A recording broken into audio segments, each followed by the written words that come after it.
Baik, selamat siang. Pada kesempatan kali ini saya akan mempresentasikan hasil dari tugas saya, itu adalah proses programming dalam proses mendesain mata kuliah metode perancangan 1. Baik, sebelumnya izinkan saya memperkenalkan diri terlebih dahulu. Perkenalkan, nama saya Iko Mangku Satriawan Trisaputra dari kelas A3 dengan NIM akhir 127. Nah, pada kesempatan kali ini saya akan menjelaskan beberapa konten, yaitu adalah yang pertama adalah pengertian dari desain, yang kedua itu adalah programming, dan ketiga itu adalah kesimpulan. Pertama itu adalah desain. Nah, perlu diketahui kalau desain itu adalah rencana atau gambar yang dibuat untuk memperlihatkan tampilan dan fungsi dari bangunan, pakaian, atau objek lain sebelum benar-benar dibuat. Dan dalam mendesain itu terdapat dalam proses-proses, itu yang pertama itu adalah konsep desain. Yang konsep desain itu adalah memecahkan masalah dan mencari informasi. Desain skematik itu adalah mendiskusikan dan menganalisis ide desain. Pengembangan desain itu adalah mengembangkan desain dan mencari solusi. Gambaran kerja merealisasikan dalam bentuk gambar. Nah, menawar ada menjelaskan tentang ide desain, dan terakhir adalah pelaksanaan desain, itu adalah pengerjaan konstruksi desain. Nah, dalam proses dalam mendesain itu juga ada kontekstual, yaitu adalah pertama adalah menganalisis set dan sekitar. Konseptual, membangun konsep bangunan. Fungsional, mencari tahu tentang fungsi dari bangunan tersebut. Formal, menata tata letak ruang pada bangunan.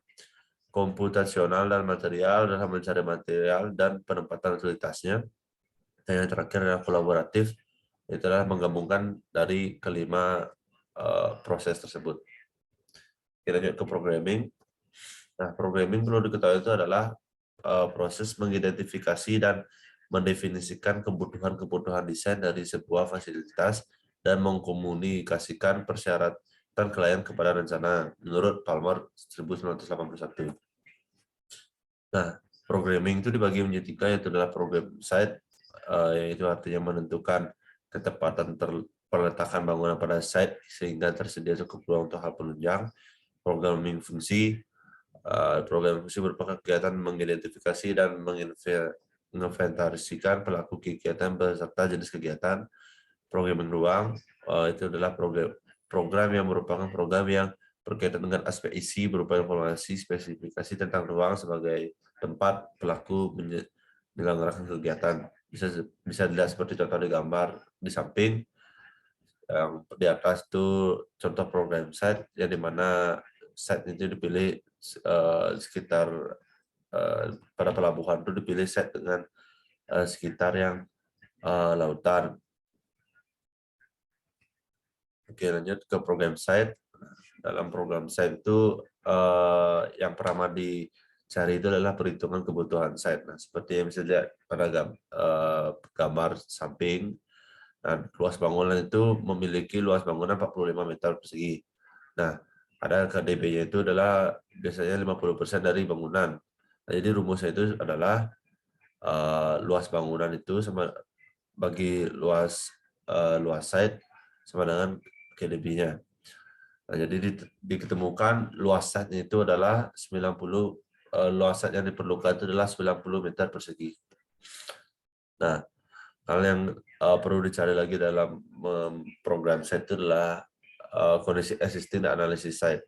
Nah, dibagi menjadi 4, itu dalam bentuk dan dimensi site, merupakan informasi berkaitan dengan kondisi bentuk untuk dimensi site terpilih. Nah, yang kedua itu adalah lingkungan sekitar site, merupakan informasi tentang kondisi sekitar site. Topografi merupakan informasi berkaitan dengan kontur lahan. Klimatologi merupakan informasi spesifik berkaitan dengan kondisi arah terbit matahari. Hidrologi merupakan informasi tentang kondisi kandungan air dalam tanah. Geologi merupakan informasi terkait dengan struktur atau susunan jenis tanah. Trafik sekitar site merupakan informasi tentang kondisi lalu lintas. Vegetasi site merupakan informasi tentang terkait dengan jenis, jumlah, dimensi, dan letak dari vegetasi yang ada di dalam site. Pada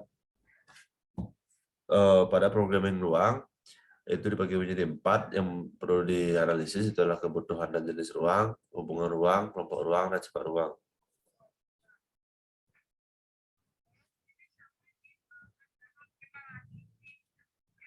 Setelah itu, dalam memprogramming ruang itu juga perlu dianalisis dalam besaran ruang, organisasi ruang, dan sirkulasi ruangnya. Seperti bisa dilihat itu, besaran ruang itu diukur dari berapa ruangan yang diperlukan, seperti misalnya ruang tidur, dan juga kalau organisasi ruang itu tentang peletakan di mana ruangan tersebut pada sebuah bangunan, dan sirkulasi ruang itu adalah apa namanya itu keluar masuknya aktivitas dari para pengguna. Programming fungsi. Dalam programming fungsi ini yang perlu dianalisis itu adalah program aktivitas. Nah, program aktivitas itu adalah pelaku pada sebuah aktivitas, pelaku dari aktivitas yang ada di bangunan tersebut, seperti contoh pada gambar samping, ada karyawan, waiter, resepsionis, barista, kasir, dan lain-lain. Nah, sedangkan aktivitas itu yang dianalisis itu adalah aktivitas salah satu dari pelaku pada aktivitas bangunan tersebut. Dan seperti contoh, aktivitas pengunjung tersebut, jenis kegiatan itu adalah datang, pesan tempat, masuk ruangan, dan membayar konsum, dan BAB dan BAK. Nah, dalam proses programming itu dibagi menjadi 3, yaitu adalah identifikasi masalah, konsep, skematik desain. Nah, identifikasi masalah itu merupakan tahap pertama dalam membuat sebuah programming. Dalam identifikasi masalah, sangatlah perlu untuk dilakukan agar arsitek dan klien mengetahui apa-apa saja kebutuhan yang diperlukan dalam membuat desain dan membangun bangunan yang diminta. Nah, konsep. Nah, pada tahap ini, para arsitek mengumpulkan data-data dari klien dan dari mengidentifikasi masalah yang diperlukan. Dari data-data tersebut, arsitek bisa membuat konsep-konsep yang berada pada pedoman arsitek. Yang ketiga ada skematik desain, dan skematik desain itu merupakan skema desain awal pada proses perancangan, meliputi gambar-gambar denah, tampak, potongan, denah fondasi, denah atap, serta konsep umum serta menyeluruh. Nah, pada tahap ini, para arsitek membuat dalam bentuk satu gambaran kerja di mana itu mencakupi semua tentang gambaran desain pada gambaran tersebut. Yang seperti saya tahu itu adalah membuat sketsa ide yang biasanya digunakan pada studi perencanaan arsitektur. Nah, adapun juga konsep-konsep arsitektur pada dalam mendesain itu adalah penamaan konsep metafora. Dan konsep metafora itu adalah konsep yang menggunakan ungkapan bagaikan atau seperti untuk mengidentifikasi suatu hubungan antara benda tertentu dengan desain. Seperti yang bisa dilihat pada contoh gambar paling atas, itu adalah sebuah rancangan dari arsitek Korea yang membuat bangunan yang merepresentasikan dari keong, yang dimana sangat cocok dengan lokasi set yang berada di pinggir pantai. Yang kedua itu adalah konsep pragmatik, yang dimana konsep pragmatik itu konsep yang dikembangkan berkisar persoalan-persoalan yang pragmatis yang diidentifikasi dari program sebuah bangunan. Nah, konsep ini merupakan tanggapan langsung dari pemecahan masalah yang ada di sekitar. Nah, yang ketiga adalah konsep analogi. Nah, konsep analogi ini adalah konsep yang mengidentifikasi hubungan sifat khas suatu benda dengan desain seperti yang bisa dilihat di gambar paling bawah. Itu merupakan gambaran gedung putih yang dimana mengambil bentuk bulat dan persegi panjang. Nah, adapun konsep eksistensi. Konsep eksistensi ini mengandung pengertian aspek yang paling penting dan intrinsik dalam desain. Konsep ini merupakan hasil penemuan dan identifikasi pokok masalah. Nah, yang kelima itu adalah konsep utopia, yang dimana konsep utopia ini adalah cita-cita, konsep ideal yang dibawa sendiri oleh arsitek pada masalah yang bersangkutan, seperti pada gambar di samping. Nah, adapun juga teknik-teknik presentasi teknik presentasi konsep pada klien.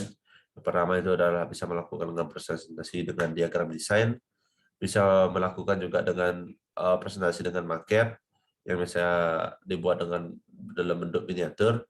Yang ketiga bisa dengan presentasi dengan audiensi, yang terakhir juga bisa presentasi dengan model 3D. Nah, oke, pada kesimpulan ini saya menyimpulkan dalam mendesain sebuah bangunan tersebut sangatlah diperlukan membuat programming terlebih dahulu. Nah, untuk mengetahui kebutuhan apa saja yang harus ada dalam sebuah desain maupun apa saja yang dibutuhkan oleh klien dan arsitek tersebut. Oke, baik, sekian presentasi dari saya. Mohon maaf jika ada salah-salah kata yang saya ucapkan. Terima kasih telah menyaksikan video presentasi ini.